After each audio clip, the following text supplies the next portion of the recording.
everyone, welcome back to the channel. Today we are going to see generative AI.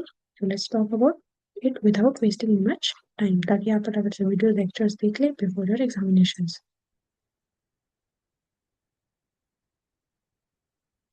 So introduction to generative AI. क्या है generative AI?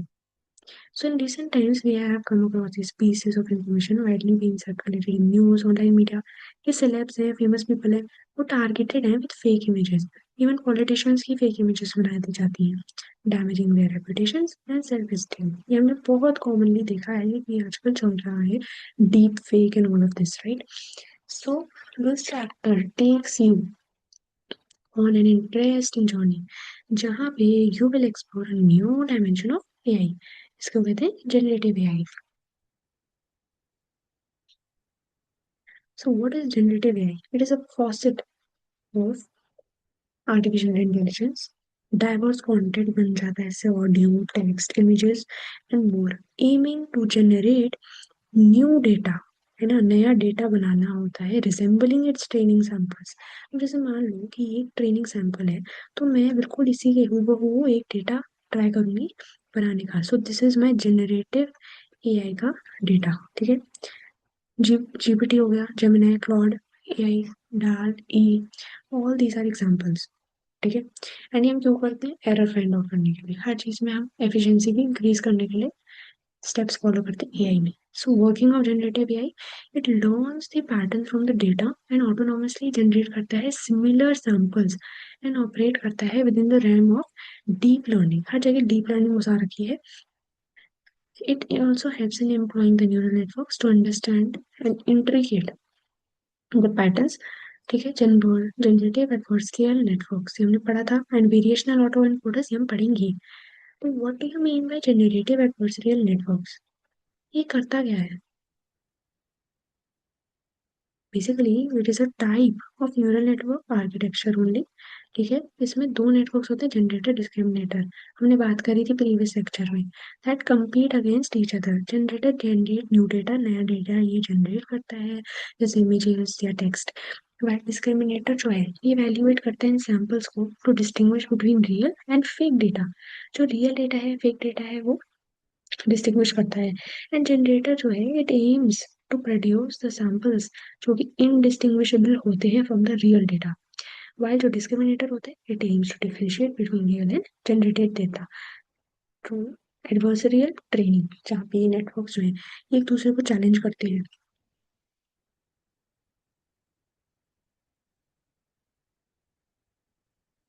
GANS learn to generate increasingly realistic samples, and GANS have been, I will say them GANs. ठीक है, so GANs जो है have been successfully applied in various domains as well, including image generation, style transfer and data augmentation. अब हम बात करें variational auto encoders की, what are they? तो VAES या variational auto encoders computer programs होते हैं. क्या होते हैं? कंप्यूटर प्रोग्राम्स होते हैं. इनको डिजाइन करा जाता है to learn from the data. यानी जैसे डेटा दे रखा है तो इससे ये यूनिकली लर्न कर देंगे. ठीक है, तो these are known as variational autoencoders. They consist of two parts. एक एनकोडर होता है जो कि डेटा को अंडरस्टैंड करता है एंड कन्वर्ट करता है उसको एक हिडन स्पेस में, also known as latent space. ठीक है, so it converts the data into hidden space, right. And latent space जो है is compressed representation of the actual data and a decoder.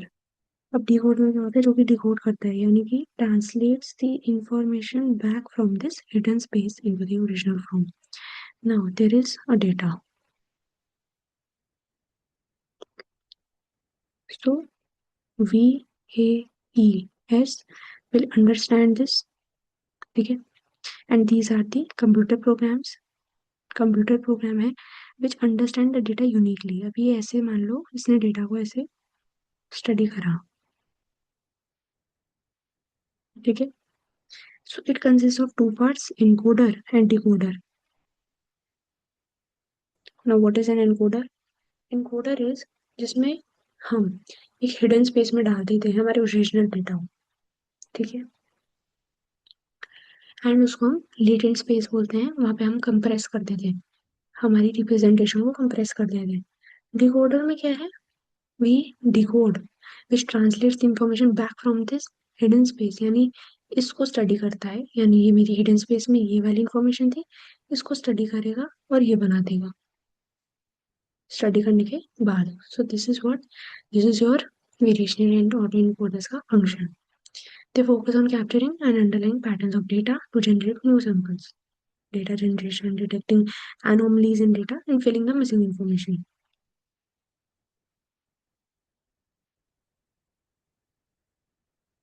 So we are going to move on to generative and discriminative models.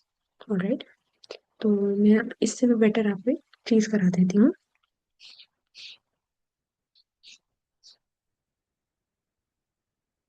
This C generative AI क्या करता है, हमें images create करने में help करता है, stories and finds unusual things, whereas discriminative AI helps in determining कि क्या जो भी चीज है वो मतलब बिलोंग कर रही है किसी चीज को लेके just by looking at its features. It is good at telling different things apart and making decisions based on that, मतलब ये डिस्टिंग्विश कर लेता है। इट यूजेस ट्रिक्स, मतलब generative AI uses tricks making things compete against each other, whereas discriminative AI क्या करता है, it learns by finding rules to separate things and recognize the patterns.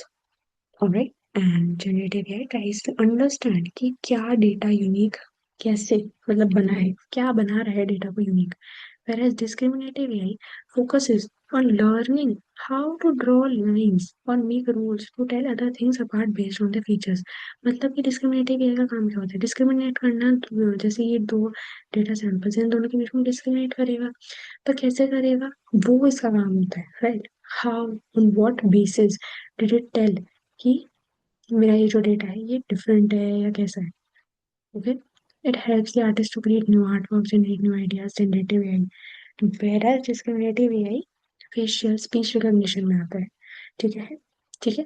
And generative AI naive Bayes and Gaussian discriminant analysis, GAN, VAEs and LNM, डीबीएम्स, इन सब में आ जाता है। Discriminative AI comes in logistic regression, decision trees, all this.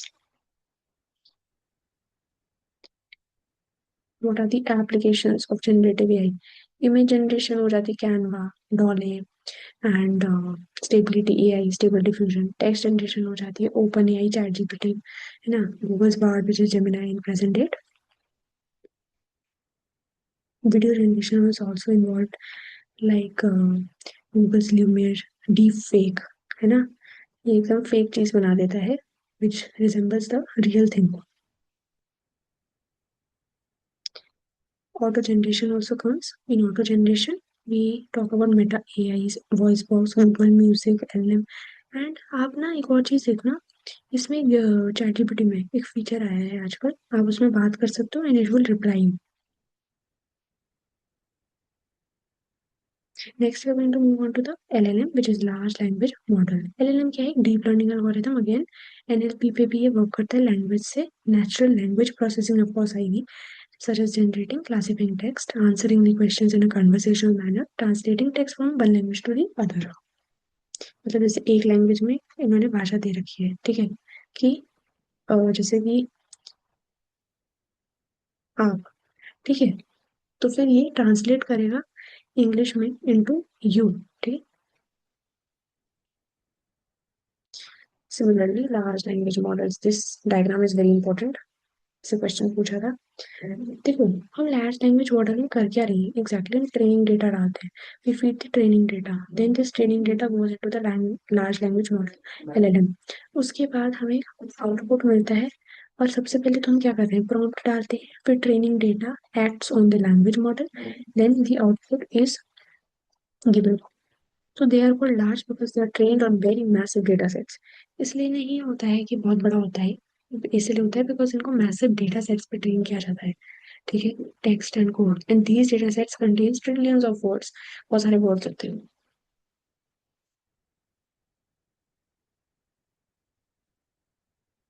Transformers क्या होता है, it is also type of neural network architecture that has evolutionized the field of NLP. NLP इसमें बहुत ज्यादा आता है, and it is in the context of LLM. तो दो चीजें याद रखनी है आपको, NLP and LLM. These two things are enough to be remembered. So we're going to move on to the first thing, OpenAI GPT-40. This is GPT-4, which is a multi-modal thing. Gemini 1.5 Pro integrates the advanced multimodal capabilities. Meta's Llama, इस पे बहुत से बार questions पूछे गए हैं. Meta's Llama 3.1 is an open source. क्या है? Open source है, optimise for high efficiency in diverse AI tasks. Anthropic's Claude 3.5 prioritized safety and interpretability in the language model interactions. Mistral AI Mixtral 8x7b implements a sparse mixture of experts from superior performances. Now, again, application of LLM based text generation, translating national language है ना, auto completing text होता है, ये सब आ जाता है इसमें. Audio generation हो जाती है, राइट. टेक्स्ट टू स्पीच, ये आपने चैट जीपीटी पे देखा होगा, आप बोल रहे हो और वो टेक्स्ट को स्पीच में कन्वर्ट कर रहा है, स्पीच टू टेक्स्ट में कन्वर्ट हो रही है. And image generation, LLMs have been adapted for image captioning tasks. Video generation, right. They're seeing summaries for videos, improving accessibility and searchability. What are the limitations? Deep fake है ना, significant computational resources, high cost होती है, large data पे करना पड़ता है, which may result in generating faulty या incorrect data. Misleading information आ जाती है. They might memorize specific details ज्यादा नहीं, जनरलाइज मैनर, यानी बायस क्रिएट हो जाता है. रिस्क एसोसिएटेड क्या होता है with LLM? It is basically at biases, ठीक है, concerns, privacy, sensitive data and inputs जो है वो जनरली क्राफ्टेड होते हैं to confuse the model which may lead to harmful illogical output. जैसे हम ना कभी कभी ऐसे करते हैं, यार चलो मैं चैट जीपीटी को challenge, what are the risks associated with LLM? So to confuse, अब कभी कभी मैं कह रही थी कि चैट जीपीटी को हम ये चैलेंज कर रहे थे, whether this model could be able to tell us the answer or not.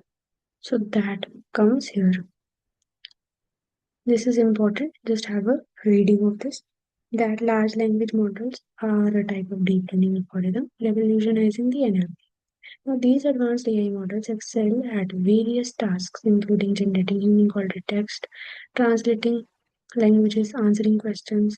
Effectiveness hinges on quality and training data. LLMs are trained on massive proprietary datasets, limiting transparency and accessibility. So, this case study explores MetaLlama. So Llama leverages public available text and code scraped from the internet for training. The focus is on open data, fosters transparency within the research, यानी कि fairness and requiring less computational power. ऐसा ही developers ने बनाया है because it requires less computational power. Flexibility is very much in MetaLlama. It ranges from 7 billion to 65 billion parameters. This allows the user to choose the model that suits the best for the specific needs. जैसे question solve करने के लिए आप वो वाला model choose कर सकते हो, क्वेश्चन वाला. And although you can choose your own model. Impressive results despite publicly trained data.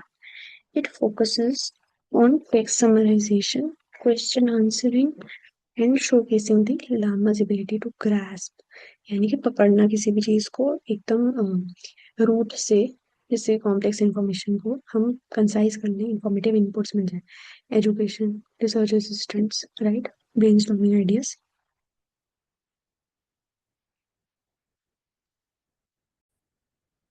What is the future of generative AI, right? So it focuses on evolving architectures, ठीक है, multilingual translation, expand in multimedia content creation as well. So first we are going to talk about ethical and social implications of generative AI.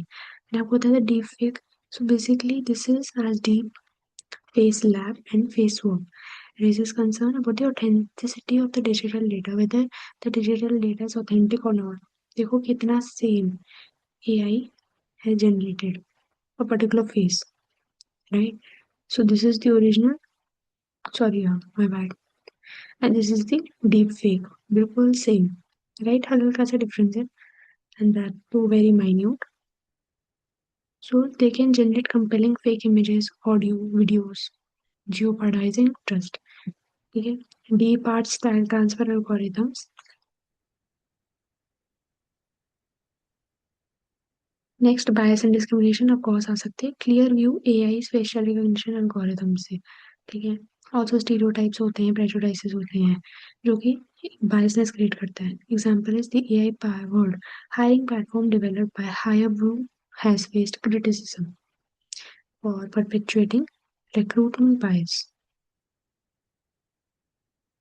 Means that recruitment is जब जब हम job के लिए apply करते हैं ना उसको हम रिक्रूटमेंट कहते हैं।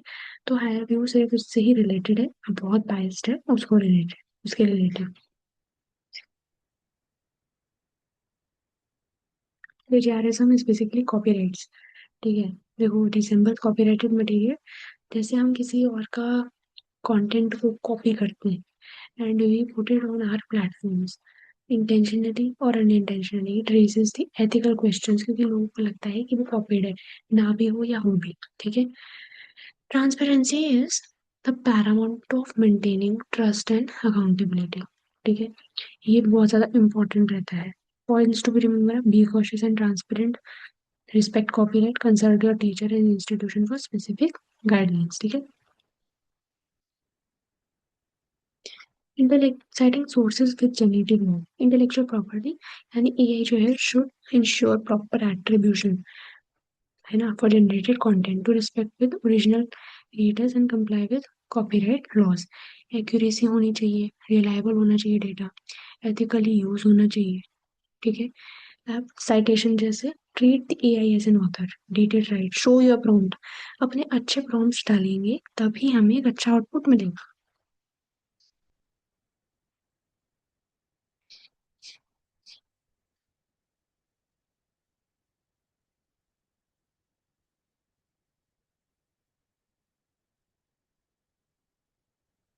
तो here we are with at the end of the chapter. एक मैं आपको चीज बता देती हूँ, when I am talking about good prompt, bad prompt. Good prompt होता है कि tell me about global warming, bad prompt sorry good prompt होता है tell me about global warming and the impact of it on the environment. Define its statement along with its examples. Bad prompt है describe global warming, मतलब good prompt में details include होनी चाहिए। है ना, आपको गुड prompt ये भी हो सकता है कि as a science teacher explain global warming, bad prompt है वो ग्लोबल वार्मिंग एक्सप्लेन करो। तो गुड prompt हमेशा हमें क्या देना पड़ता है, एक डिटेल मैनर में देना पड़ता है। ये भी आपके आ सकता है क्वेश्चन में। In next and the last chapter, we are going to head on with data storytelling.